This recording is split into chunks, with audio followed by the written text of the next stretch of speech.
Good night, everyone. Tonight, God is good and God is good all the time. My name is Amateur Spiritual. I need to give you some little short news and a word on tonight. And first we're going to start with House of Republican proposal to cut children's student enrollment. So the proposal would cut approximately 4 billion in funding for schools serving low income children. Impacting an estimate of 26 million young students, and reducing the program, funding to its lowest level in almost a decade. Now, a cut removal more than 60,000, teachers, and specialized, instruction, supportive personnel from the classroom. So this will hit education real hard. So House Republican proposal cut a broad range of critical program by 22%. So these are some of the things will be cut. So the students, they won't be able to borrow money to go to school. To go to college or any kind of trade they want to take. The first one, reduce support, for students with disability. They have the program for that, But under the proposal, as many as 7.5 million children with disability will face reduced support, a cut, removing more than 48,000 teachers, and related service provided from the classroom. So this cut is really gonna do all this here and two slash mental health support for students. The Republican proposal was limited education, ability to address students' medical health issue and prevent violence, suicide, and abuse. So three, it also gonna make college more expensive. It's gonna be more expensive. Since they will not be getting the program, they won't be able to borrow, money. So 22% of the budget cut, will likely estimate, a grant altogether for 80,000 students, while reducing the maximum of $6.6 million, making it harder, to attend in a full college. So this cut here, it gonna cost, the college to go up to 80,000. And bad enough, it's hard for the parents to come up with the money for them to go to school now, and for us to be cut and raised. I understand they're trying to find ways, to cut a whole lot of stuff for the debt ceiling, so this is one of the cut that they came up with, so the estimate of student debt relief, and borrowing support. So the proposal will cancel the Mr. President's student debt relief plan, keeping much needed emergency student loan relief, of up to 20,000, for more than 40 million.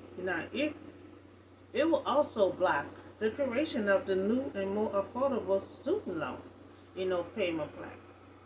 So these reckless cuts will impact education in each state. Not just one, in each state. So they're trying to cut on something, but you're cutting the children student borrow on loan. They won't be able to borrow money to go to school. The ones in college, it's gonna be more expensive because they're gonna raise up to 80,000. So we want all children to get the best education, life have to offer for them. Because we need doctors, lawyers, we need these children, we have history going on. Where a lot of, students, the first time to be the best of lawyers and all that, so we need these students to get the best education they can. But with these cuts, they won't be able to borrow money. And then the ones that's in college, it's going to be very expensive because it will be going up to 80,000. So So I just hope they can find another way, or I could try to help find another way to cut something else besides the student education. Because we want these students to stay in school, not be running around in the street, doing who knows what, because the parents can't afford to send their children to college. We want to keep them busy, being in school, being in some kind of program. You know, the parents can't afford to send their children to school, and the parents can't, and then for the low income, it would be hard for them to borrow money. For the child to even try to go to school or either some kind of trade. So we want these children to be in school and not be out on the streets somewhere. Because it make it so hard and difficult. It'd be hard for the parent to try to afford to try. The parent gonna have to get 2, 3 jobs to try to pay for their child to go to school. So this is the news. House Republican proposes to cut children's student and borrow. I do have a word for you on tonight. We still in Saul and Samuel. So Saul tries to kill David. Again. So Saul told his son Jonathan, Jonathan and David made a covenant with one another. They love each other as one.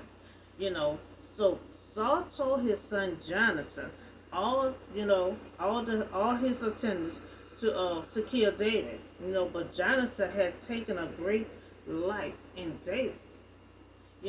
So much in David that he gonna disobey his father, and turn his back on his father to warn David, helping David out. So Jonathan's father, Saul, told him, he sent an order to kill David. So it may seem like Jonathan disobeying his father, Saul, but what will you do if the choice is good or it's evil? What will you do? It's somebody that is planning something evil. What would you do? Because that person, you're going to allow them to pursue that evilness, and don't say nothing? Or you going to warn that person that this person about to do something evil? Because of your father, will you not say nothing at all? So it may look like he disobeyed his father, but it's a choice that he making from good or evil. So now Jonathan knows this is evil on his father's behalf. And he have covenanted with David, and told him what his father is up to. So now Jonathan warned David that my father Saul is looking for a chance to kill you, but be on your guard tomorrow morning. Go into a hiding spot there, and then I will go, out and stand with my father in the field where you are, and I speak to him about you and tell what's going on, and trying to find out why he wants to kill. So don't have no reason. He don't have no reason. So he ain't gonna be able to get he jealous of David. So Jonathan will speak in favor of David, the good that he have done, and find out why his father wants to kill him, and then he will let David know what he said. So that's a good friend for you. They made a covenant to one another, and they're sticking to it. So Jonathan spoke well of David to Saul, his father. He said to him, let not the king do wrong to his servant David. Now he had not wronged you. He have not wronged him at all. And you want to kill him after all that David had done for you. That all that David done for you. So Jonathan went on speaking good of David, and he told his father, and I observed to him what a good man he is. Now Jonathan is saying all kind of good things to Saul. David is a good man. David fought that giant, the Philistine, he took that down for you. Every time the evil spirit get on you, David playing that music and stuff, and you start feeling better. So he started naming all the good things that David done. So why would you want to keep on trying to kill him?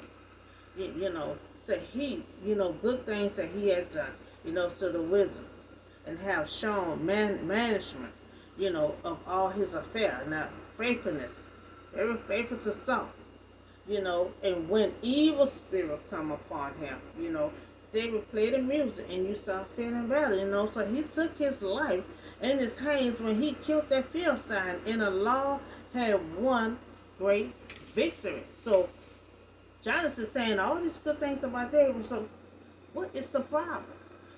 For all the Israel, and you saw it, because Saul, he sit right there, he watched the whole thing, and he was glad, and stated that David, is innocent, why you want to kill him for no reason, because he don't have no reason, he just jealous, every time David do something good, then he thinking evil. So Saul listened. So he listened to Jonathan. He listened to his son. He took an oath. Now he took an oath, as surely as the Lord live, David will not be put to death. He's saying that. But every time David do something good, then the evilness come upon Saul. So we see that Jonathan really loved David. Now he speak kindness, of David to his father. So the son, stated that all the good that David had done, why would you want to kill him? For no reason. So Saul listened, he made an oath, and he will not kill David. That's what he said for right now. So Jonathan let David know his father, would not kill him to come out from your hiding spot and go to my father. So David and Saul was together like nothing had happened. Then they made up like ain't nothing had happened. So David had to fight another war. See, every time David do something good, every time David win, then Saul get in his feelings. He get jealous. The evilness start coming upon him. So David has to fight another war, the Philistine. So he struck them, such force that they fell before him. He good in everything he do, because he got God right there by him. God said, I'm going to be with you and you're going to win every time. So whenever there's a war, David fought and he win great slaughter, over the Philistine. Long as he got God with him, David going to keep on winning. So now every time David do good and he win, and now remember that Saul, Saul made an oath now. Long as the Lord live, I will not kill David. Now here we go again. Now he will not kill David. That was his oath. But an evil spirit came upon Saul. Saul sitting in his house while David is playing the music. Now he needs David. So I don't understand why you keep on wanting to kill David and you need David. So the spirit coming upon him. Here Saul is playing, David is playing the music so he can feel better. But Saul, now why David is playing the music, this happens every time. Every time David wins something, the evil spirit come upon Saul. Every time then David trying to help him out, play the music. And while David's playing the music, Saul is thinking of evilness. Saul said, I'll try to pin him to the wall. Remember he said the last time, is every time David do good, the evil spirit come upon Saul, and then Saul thinking evil. He said, I'll pin you on the wall with my spear into the wall. So David escaped, and he ran from Saul again. Remember Saul made it, I'm not going to kill you.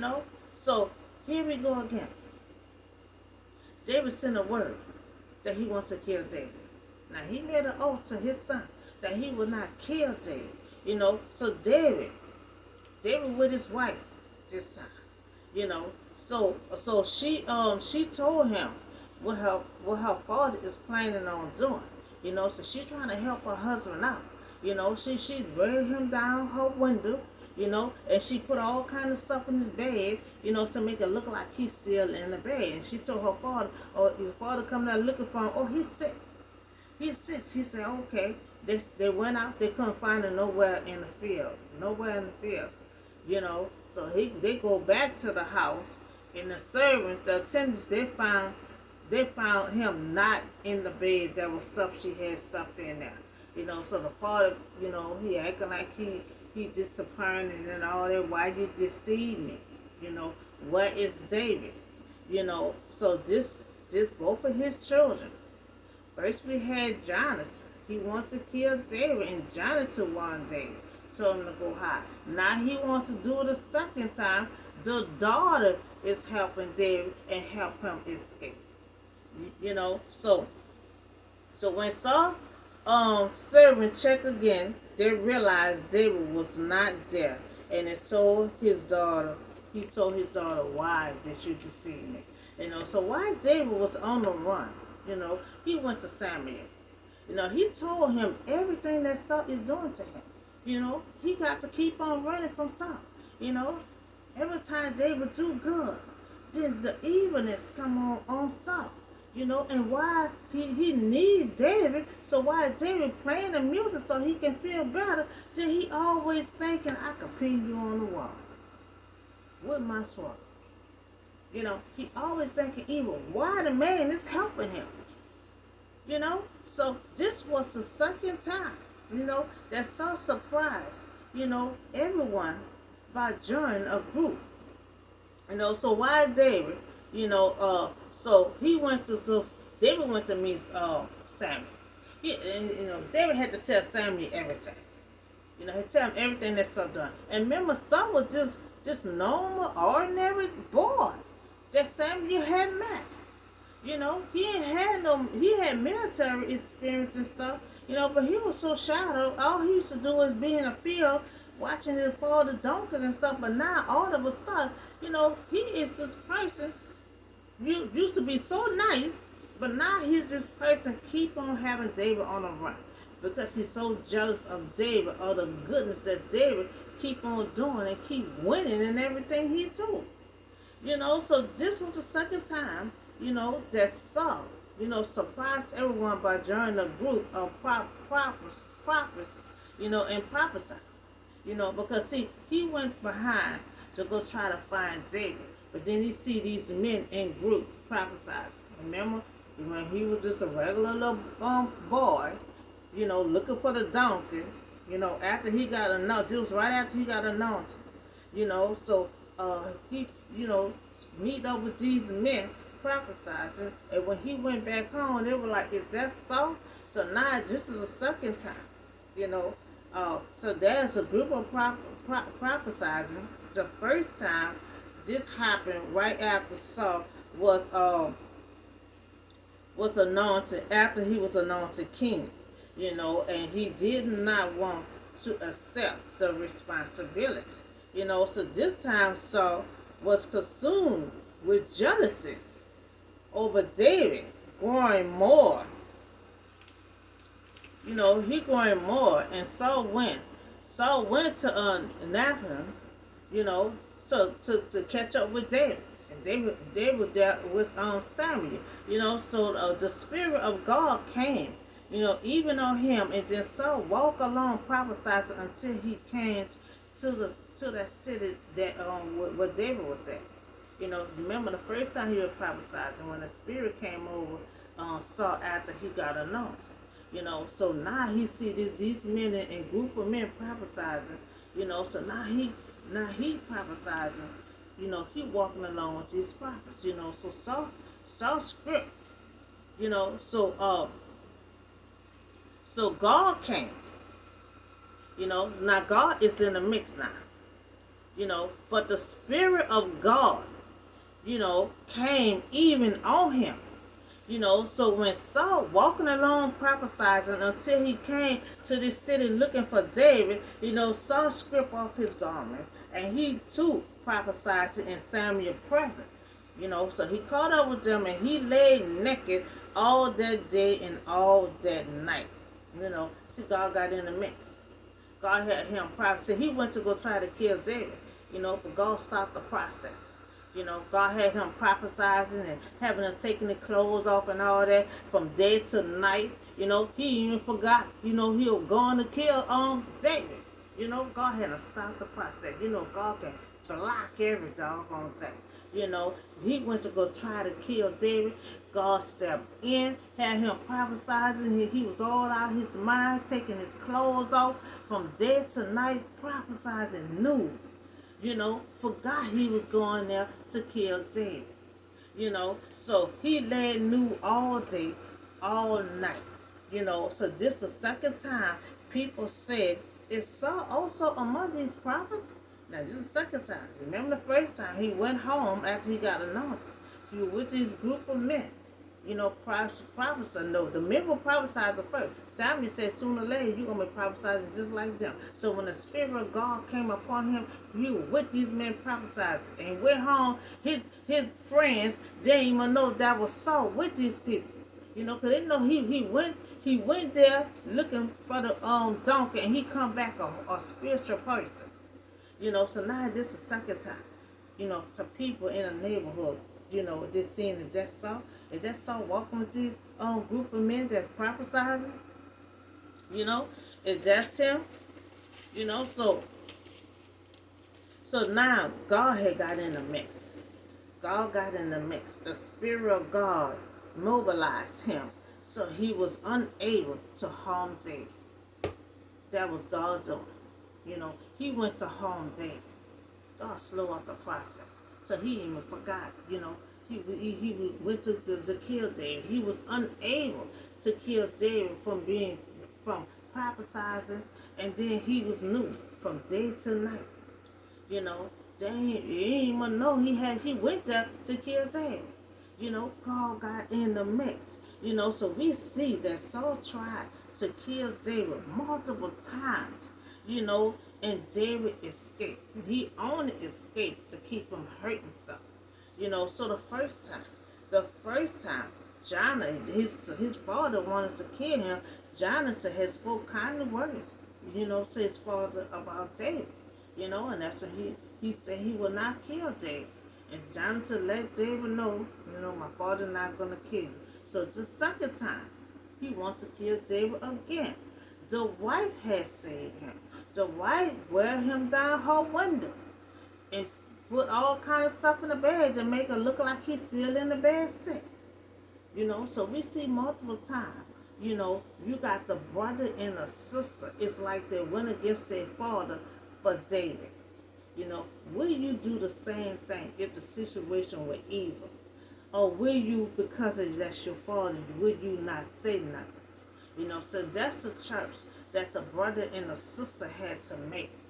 It was an evil choice on their daddy's behalf, and they went to save a person that was innocent, that didn't deserve to die for no reason. So that sometimes we have to make decisions, and sometimes our decision will be hard.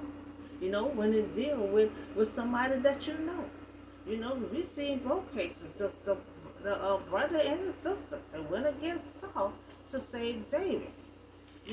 So David did not die, but we see that Saul kept on trying to pursue the issue. We see the second time God got in the mix. God slowed up that progress. God stopped it. God blocked it. He was unable to perceive what he wanted to do to David. God got a plan for David's life, and God gonna be faithful to David, and God gonna make sure he's protected until he stepped into his purpose. So something keep on trying all he want. God gonna keep on stepping in. God stepped in, had him just prophesize. Ain't know what he was doing, just taking all his clothes off. From day to night. But he went there to kill Saul and forgot what he went there for. He just started prophesying. All out his mind, taking everything off, and forgot what he came there to do. So David did not die, because God was in the mix. So he tried. And just like they say, no weapon formed against you shall prosper. That means the devil gonna keep on prospering, but that don't mean the devil gonna be successful in it. We see that Saul kept on trying, but he did not succeed in his plot because God had got in the mix. So that's all the word I have for you on tonight. That Saul tried to kill David multiple times. The second time God had to get in the mix because you see that Saul would not stop. And then, he always need David to play the music and make him feel better. And it always come upon him when David do something good and he win. Then Saul get jealous. Then the evilness come upon him. And when the evilness upon him, while David's helping him play the music to get it off of him, then he always thinking about, I take my sword and I pin you on the wall. While the man is playing the music, helping him out, and he have so much jealousy in him over David, but we see that God stepped in. God had him prophesizing noon from day to night. So he ain't know what he got, forgot what he got, went there for. So we also talk about the House of Republican proposals to cut children student and borrowing. The parents, the student that's on a low income, it can be hard for them. They will not be able to borrow. And then the ones that going to college, they raising up that to 80,000. So it's gonna be very expensive for them to go to college. So we, so I wish they could come up with another cut. And I try to help them come, take that. They got to